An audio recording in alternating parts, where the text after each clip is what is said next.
Tere hommikust ja ilusat rahvusvahelist inimõiguste päeva. Suur rõõm on, et siia Tallinnasse on sellel varatalvisel hommikul terveks inimõiguste päevaks kogunenud nii palju väärikaid külalisi lähedalt ja kaugelt. Aitäh, et te tulite. Palun kasutage julgelt meie heade tõlkide abi, sest rääkida on võimalik õige mitmes keeles ja mina püüan hoida eesti keele joont ja niipea kui kogemata peaksin inglise või saksa keelele üle minema, et siis andke kohe märku, siis lülitun kiiresti eesti keelele tagasi. Armsad sõbrad, täna me tähistame esimest korda inimõiguste päeva ja peame seda inimõiguste aasta konverentsi ilma Eesti suure riigimehe doktor Mart Nutita. Mõtlesime sõpruskonnas, et kuidas seda siin väga temalikult ära märkida, sest pea nurgu laskmine poleks kindlasti üldsegi mitte tema moodi ja meie asi on kanda edasi Mardi suurt elutööd, sest temast vägevamat riigi õiguse tundjat ja õigusriigi hoidjat vist pole pikka aega olnudki. Ja mõtlesime välja ühe õige tavatu asja. Niisiis, teeme Mardi mälestuseks ühe korraliku aplausi.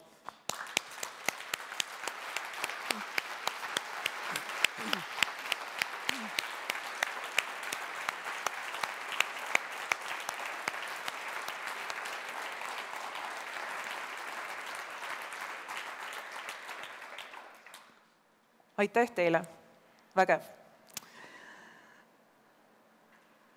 Sissejuhatuseks mõni mõte õigusriigist ja ikka sellepärast, et õigusriik on minu meelest ainuke toimiv viis kaitsta inimõigusi, kaitsta inimväärikust, kaitsta igaühe õigust olla just selline, nagu ta on ja kohustust austada teisi inimesi enda kõrval samamoodi. Miks on õigusriik inimõigusi austava riigi eeltingimus? Aga ikka sellepärast, et ainult õigusriigis kehtivad seadused ja põhiseadus kõikidele ühtemoodi. Mitte kellegi kätte ei lasta koonduda ülemääraselt võimu. Ka parlament peab alluma põhiseadusele ja vajadusel kontrollib parlamendi tööd, president, õiguskantsler, lõpuks kohus. Valitsus peab alluma parlamendile ja mõistagi täitma seadust ja põhiseadust. Kohus omakorda peab olema ja ka näima sõltumatu, mis tähendab ikka seda, et täitma seadust ja põhiseadust sõltumatult, ausalt. Kõik võimuharud on seotud üksteist mingis mõttes piirama, kontrollima, vajadusel tasakaalustama. Jah, niimoodi võib-olla ei õnnestu teha väga kiiresti suuri otsuseid, aga just nõnda jäävad tegemata suured vead ja dionüüsiline vaimustus ei suru inimõigusi jalge alla. Mitte kellelgi ei tohigi olla voli teha kiiresti, kitsas ringis ja teiste võimuharude ning rahva kontrollita ühiskonda mõjutavaid otsuseid. Just seesama võimude lahusus ja tasakaalustatus on õigusriigi tuum. Aga samamoodi olulised on sõltumatu ajakirjandus ja õigusriiklust toetav avalik arvamus, mis omakorda mõistagi eeldab heast haridusest võrsuvat tarkust ja südametunnistust. Hiljuti kutsuti mind ülikooli linna Tartusse esinema Tartu Ülikooli rahvusvaheliste suhete ringi liikmetele. Genialistide klubi saal oli rahvast täis, noored olid mures. Küsiti, kuidas kaitsta õigusriiki. Mures olen minagi ja paljud on. Jagan neid mõtteid, mida jagasin heade noortega, siin lühidalt ka teiega. Mõistagi ei pretendeeri ainumale tõele ja olen valmis vaidlema. Ma arvan, et õigusriiki ja seeläbi inimõiguste ja inimväärikuse kaitset ohustab kaks ründevektorit. Esiteks inimesed, kes tahavad ainuvõimule ja teiseks rahvas, kes on sellega nõus. Need inimesed, kes soovivad ainuvõimu, on alati olemas olnud ja nad ka jäävad. Põhjuseid on erinevaid. enamasti tahetakse võimutäiust selleks, et pääseda ligi hüvedele ja tunda võimust rõõmu. Populism teadagi on meetod, et selline võim enda kätte saada ja jämedalt öeldes, see pole vist siin kellelegi võõras, väidab üks korralik populist, sõltumata sellest, mis vaateid ta kannab või mis asja ta ajab, et kuskil on ühtne moraalselt puhas rahvas, ühtne, täpselt ühtemoodi mõtlev, hingav, moraalselt puhas rahvas, kes on mingite kurjade sepitsuste tõttu allutatud ebamoraalsele, ebapuhtale, korrumpeerunud eliidile.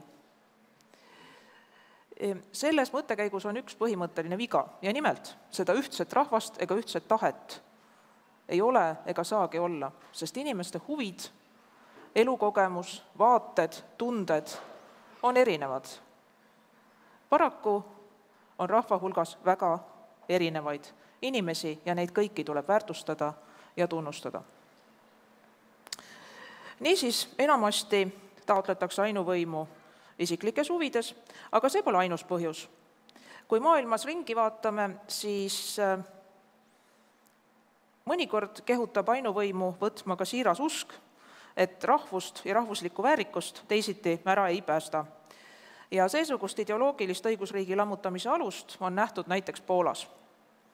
Asi ei ole hüvedes, asi on uue Poola inimese idees. Kuuldavasti on kõva käe tahtmine hakanud levima ka mõnes kliimaaktivistide ringkonnas. Usutakse, et vaid nii saab päästa maakera, sest ega teisiti lihasöömist, lendamist ja rõõmsat tarbimist ära keelata pole ju võimalik. Ja neljanda ainuvõimu tahtjate või kas sedagi huvitava rühma moodustavad noored algoritmide usku mõtlejad. Ja nemad leiavad, et senine riigikorraldus on oma aja üldse ära elanud ja on nähtavasti valmis inimestelt võimu suuremas ulatuses masinatele üle andma. Paraku pole vist kellelegi uudis, et tehnoloogia võib olla väga hea abiline, aga ka võimas relv. Ja tehnoloogia teeb need inimesed, kelle käes juba on suur äriline või poliitiline võim, veelgi võimsamaks. Nii et olgem ka utoopiatega ettevaatlikud. Nendel ainuvõimu taotlevatel gruppidel on ainult üks ühisosa ja see on soov lõhkuda tasakaalustatud ja seeläbi inimõigusi, inimväärikust austav riik maha. Kuidas sealt edasi? Kuidas varemetelt midagi ehitada, selles ollakse mõistagi erimeelt. Ja ega omavahel seda võimu ära jagada pole ka vägivallatult teab mis lihtne. Austatud inimõiguste kaitsjad, nagu juba mainisin, siis õigusriigist loobumine läheb veretult läbi vaid juhul, kui rahvas on sellega nõus. Ja üldrahvalik valmidus kõva kätt aktsepteerida ongi see teine õigusriigi ründevektor. Selline valmidus ei teki tühjalt kohalt. Ma arvan, et rahval on õigus nii tunda, nagu nad tunnevad. See on pikaaegse halva valitsemise tagajärg. Näiteks ilmajäetuse ignoreerimise tagajärg, aga ka liialdatud poliitkorrektsuse tagajärg. 5 aasta eest julgesin siin samas inimõiguste aastakonverentsil olla poliitiliselt ebakorrektne ja märkida, et ülemäärane poliitkorrektsus tekitab protesti. Täna on õnneks seesugune tõdemus juba poliitiliselt korrektne. Ka Francis Fukuyama oma möödunud aastal ilmunud raamatus Identity kirjutab sellest ja kirjutab väga hästi. Soovitan lugeda. Kahjuks ehitati aastatega isegi emakeele abil inimeste vahele mõttetuid barjääre.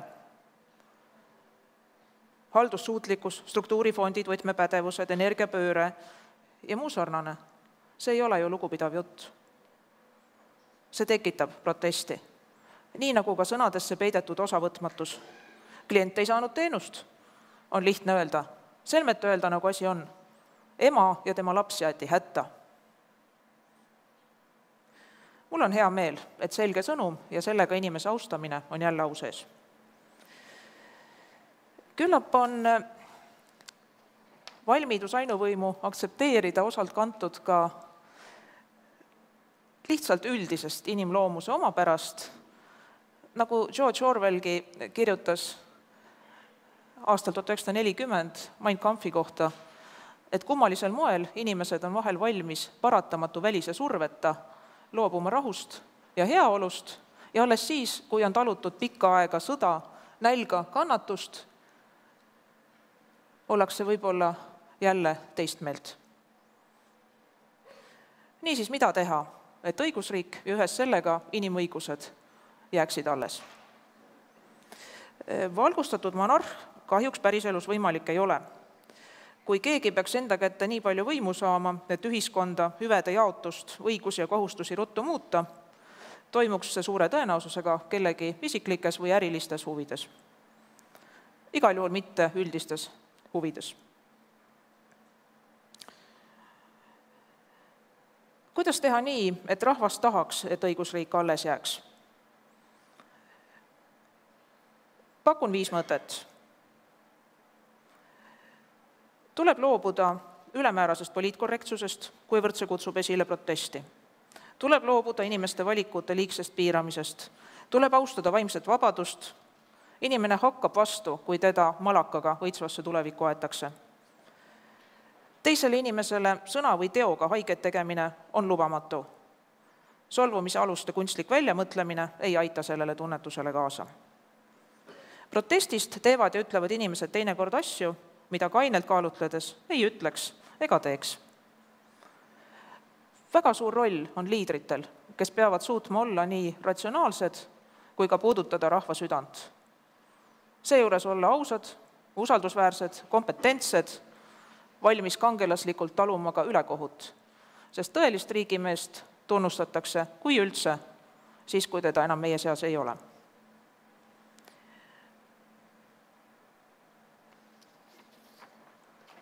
Ja lõpetuseks tahaks ikka rõhutada vana head John Rawlsi teadmatuse loori kui head meedet õiglaste lahenduste väljamõõtmiseks. Kujutlegem end kõik teiste inimeste nahka ja mõelgem, milline on õiglane elukorraldus ühiskonnas. Ükskõik, kas oled noor või vana, terve või haige, mees või naine maalt või linnast, selle või teise sättumusega, sellest või teisest rahvusest, selle või teise emakeelega. Kuidas oleks hüved, õigused ja kohustused õiglaselt jagatud? Kui vaid saaks niimoodi välja mõõta? Aitäh teile!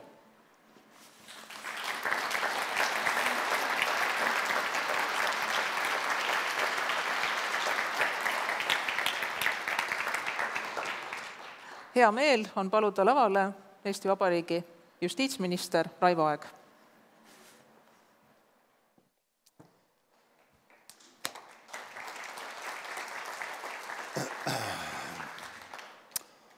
Head kohalviibijad, daamid ja härrad. Ma loodan, et mu hääleaparaat kestab selle lühikese sõnavõttu siin lõpuni ära. Kui ei, siis ma vaikides lahkun lihtsalt. Täna te seda sõna inimõigused nähtavasti kasutate korduvalt ja kindlasti mõtlete, et mis asi need inimõigused siis lõpuks on, kuidas teda defineerida ja kuidas sellest kõige paremini aru saada. Aga see, et kuidas sellest siis aru saada, ma toon teile mõned näited, kuidas Eesti meedia ja inforuumis läbi pealkirjade või mõnede tsitaatide on kasutatud sõna inimõigus. Ajaleht Postimees. Holokausti eitamine pole inimõigus. Tallinna abilinnapea Kalle Klandorf. Jalgrattaliiklus ei ole inimõigus. Eesti Päevalehe ajakirjanik Kristel Paris. Solvamine on inimõigus. Ajaleht Äripäev. Sõimamine ja solvamine pole inimõigus. Erakorralise meditsiini osakonna arst. On inimõigus käsutada oma keha ja öelda, et sa ei taha elustamist. Kirjanik Mihkel Raud. Pissimine on inimõigus. Kristlaste ja baptistide liidu veebileht. Evangeelium on inimõigus. Lavastaja Peeter Jalakas. Õnnelik olla on inimõigus ja kohustus. Tallinna linnavolikogu esimees Tiit Terik. Kas kell 3 öösel baarist saadav viskiklaas on inimõigus või mitte? Isamaa poliitik Helen Hääl. Migratsioon ei ole inimõigus. Ja lõpetuseks Reformierakonna esimees Kaja Kallas. Igal ühel on inimõigus teha ennast oma suuvärgiga lolliks.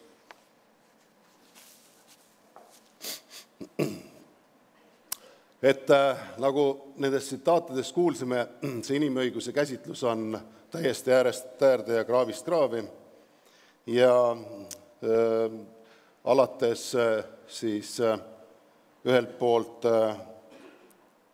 ta on seotud nagu peaaegu et kogu inimeste elutegevusega, siis mida siin on käsitletud, et alates hingeõnnistusest ja lõpetades väljaheidetega.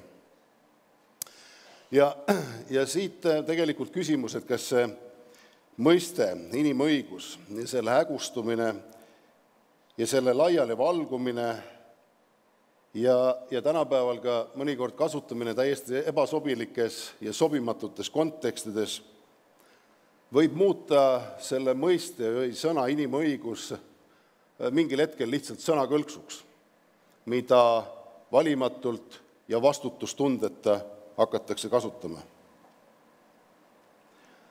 Aga seal, kus on tegu tõeliste inimõigustega, mitte ainult sulepeast välja imetud rumalusega, tasuks seda sõna võib-olla pigem säästlikult kasutada, kui sellega ülemäära priisata. Et lõpuks mitte devalveerida läbi selle juba ka inimkonna alusväärtuse. 1993. aastal, kui Eesti hääletas Viinis toimunud maailmakonverentsil inimõiguste deklaratsiooni poolt, oli sellel sõnal inimõigused Eesti jaoks ja eestlaste jaoks peaaegu et selline pühalik kõla. Sest enne seda pool sajandit olid Eesti ja eestlased pidanud olema pidanud läbi ajama ilma, et neil oleks laias laastus tagatud väga olulised põhiõigused, olles ära lõigatud vabast maailmast. Ja selge on see, et okupatsiooniga vabast maailmast ära lõigatud ühiskonnal on inimõiguste kui sellise olemus midagi ülimuslikku. See oleks nagu kuidagi nagu maailma põhiseadus, millele absoluutselt kõik teised seadused peavad olema allutatud ja millest teised seadused peavad olema juhindunud.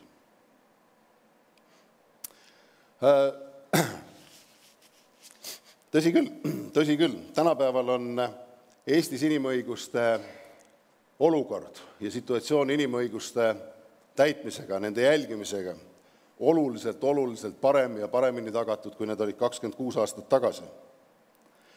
Ja ma arvan, et täna me võime öelda, et Eestis inimõigustega on lood väga hästi, nad on tagatud paremini, kui nad on seda olnud kunagi varem. Aga vaatamata sellele on tõepoolest, nagu ma ka enne ütlesin, et see mõiste mõningatel juhtudel hakanud hägustuma. Ja ka paljudel haritud, tarkadel inimestel tekib teinekord tõepoolest raskusi vahet teha, mis on inimõigused, millal me räägime inimõigustest ja millal me seda mitte ei tee. Ühiskond areneb, muutub pidevalt ja seoses sellega on vaja ka pidevalt üle rääkida ja täpsustada, mis on siis inimõigused, mis on siis saanud probleemiks. Selleks, et nendest probleemidest üle saada, et need omal selgeks rääkida, arvan, et selleks täna me siia olemegi kogunenud. Kui vaadata nüüd tänase konverentsi programmi, siis siin on teemad kliimamuutused ja inimõigused, tehnoloogia ja inimõigused, populism ja inimõigused. Ja eks me siin kohapeal teame, et veel 10 aastat tagasi sellistel teemadel Eestis palju ei olnud vaja sõna võtta. Neid teemasid praktiliselt ei eksisteerinud meie jaoks. Aga paratamatult tänaseks päevaks on need kõik need teemad demokraatlikus maailmas saanud vaata et kõige põletavamateks probleemideks.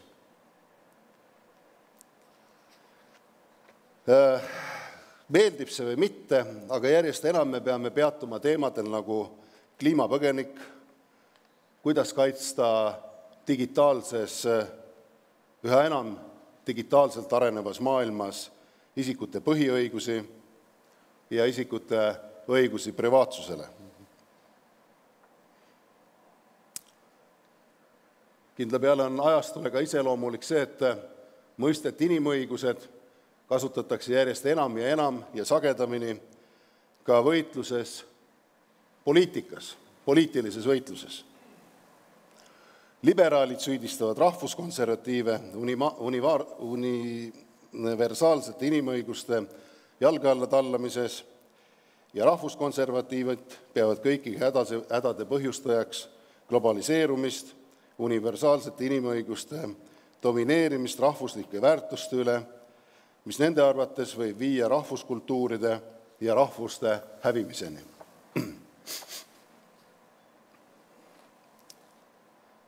Ega ka Eesti ei ole sellest mööda pääsenud. Ka meil on otsitud nii mõnigi kord poliitilistes debattides ja vaidlustes tuge inimõigustest. Nii see oli näiteks siis, kui inimõigusteks püüti kuulutada notariaalselt registreeritud kooselu ja see oli ka siis, kui debateeriti rändekriisi ja rändepakti üle.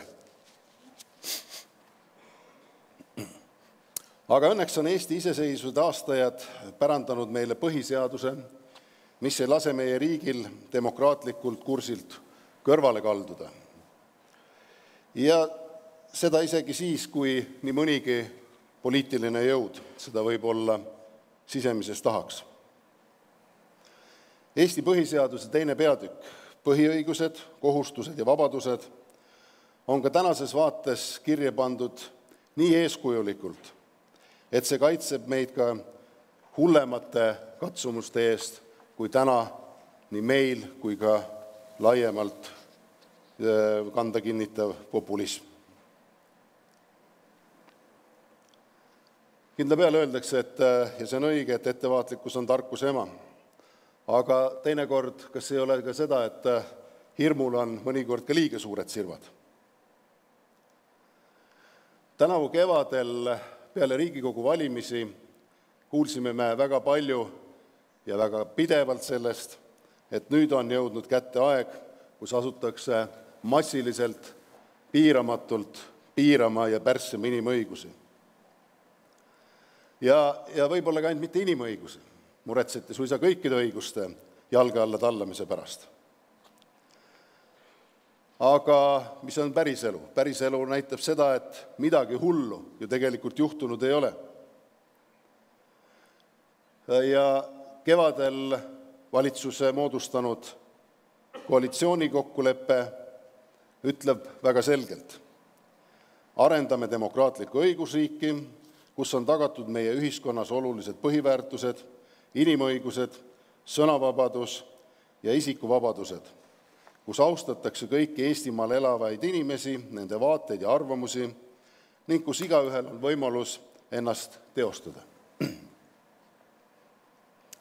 Ja tõepoolest, kuigi valitsuserakonnad on vahetevahel ägedalt omavahel vaielnud näiteks vähemuste organisatsioonide rahastamise üle või muud sedalaadi küsimused on olnud teemaks, pole ju laias laastus võrreldes varasemaga põhiväärtustes oluliselt midagi muutunud. Mitte kellegi inimõigusi pole piiratud. Eesti jätkab demokraatliku õigusriigina ja püsib õigusriigina. Ja justiitsministrina julgen mina küll täna siin kinnitada, et Eesti seisab kindlasti inimõiguste kaitsel. Päris kindel on see, et ühiskonna ja tehnika areng nõuab ka meilt edaspidi inimõiguste üha uuesti läbivaatamist täpsustamist lähtudes uutest oludest ja uutest probleemidest. Kuid lõppude lõpuks taandub kogu inimõiguste temaatika ikkagi laias laastus juba 1948. aastal heaks kiidetud ÜRO inimõiguste ülddeklaratsioonile. Selles 30 lihtsalt sõnastatud artiklit on ankruks, mis hoiab inimõiguste laevukest poliitiliste tormide eest päris kindlalt paigal. Ja ühtlasi on ka need kindlasti ka majakaks, mille valgus võiks meil näidata teed ka tulevikus. Sellega lõpetan, soovin teile meeleolukat ja sisukat konverentsi ja elavaid debatte. Jõudu!